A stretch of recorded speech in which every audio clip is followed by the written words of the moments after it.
kahit ulan. Ito ang mga pulis ng Pilipinas, wala ng trabaho kung di ang maghanap ng mapagperahan nila.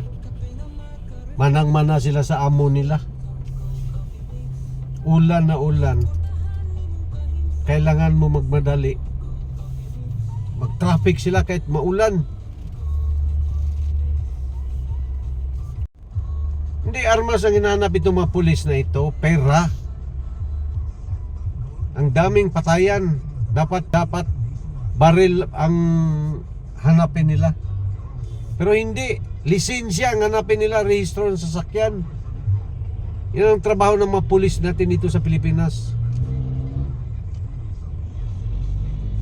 Sabi kayo na security itong trabaho nila, hindi. Nagkamali ka, wala kang kuwan, wala kang, tingnan mo, ang nakapwesto, kuwan deputized LTO.